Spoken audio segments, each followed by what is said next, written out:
Hi guys, இந்தியாவோட cricket நியூஸில் நீங்கள் தெரிஞ்சுக்கணுமா? டக்குன்னு தெரிஞ்சுக்கணும் அப்படின்னா நம்ம சேனலில் வந்து சப்ஸ்கிரைப் பண்ணி வச்சுக்கோங்க. தெரிக்க விட்டுட்ருக்கோம் நியூஸ் எல்லாம்.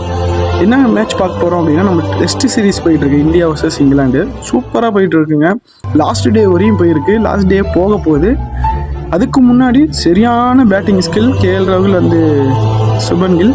இப்போ ஓப்பனிங் போயிட்டீங்க அப்படின்னா நம்ம ஜெய்ஸ்வால் இறங்கினார். ஜெய்ஸ்வால் மினிமம் ஒரு 50 ரன் அடிச்சிருவார் அப்படின்னு நினச்சி எல்லாருமே நினச்சோம். பார்த்தா ஆல்மோஸ்ட் அவரும் அவுட் ஆகிட்டார், டக் அவுட்டு. அதே மாதிரி தான் நம்ம சாய் சுதர்சனும். இவர் ஃபஸ்ட் இன்னிங்ஸில் நல்லா பேட்டிங் ஆடி இருந்தாலுமே செகண்ட் இன்னிங்ஸில் டக் அவுட் தான். மோஸ்ட்லி வந்து 0 for 2 அப்படின்னு சொல்லிருந்துச்சு.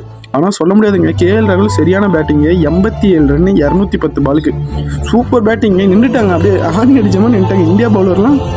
இந்தியா பவுலர் எப்படி நிற்க வச்சாங்களோ அதே மாதிரி அவங்க நிற்க வச்சிட்டாங்க. நம்ம கில்லு 78 ரன்னு 167 பாலுக்கு. நம்ம இந்தியா டீமை எப்படி 600 ரன்னுக்கு 2 நாள் நிற்க வச்சாங்களா அதை திருப்பி செஞ்சாங்க நம்ம இந்தியா டீமு. ஆனால் சொல்ல முடியாதுங்க. Partnership 174 run partnership. நான் நினச்சி கூட பார்க்கலங்க உண்மையை. நான் சரி 2 விக்கெட் போனோன்னா அவ்வளோதான் முடிஞ்சு அப்படின்னு நினச்சேன். ஆனால் சூப்பராக கம்பேக் கொடுத்தாங்க. இன்னும் ஒரு லாஸ்ட் டே இருக்குது. அதில் வந்து யார் அடித்து கொடுப்பாங்க அப்படின்னு சொல்லி நான் எதிர்பார்த்துருக்கேன். எனக்கு தெரிஞ்சு சடேஜாவுக்கு ஒரு வாய்ப்பு இருக்குது அப்படின்னு சொல்லி நான் நம்புகிறேன். நீங்கள் அதை நம்புறீங்க அப்படின்னா மறக்காமல் நம்ம சேனலை கமெண்ட் பாக்ஸில் கமெண்ட் பண்ணிட்டு போங்க.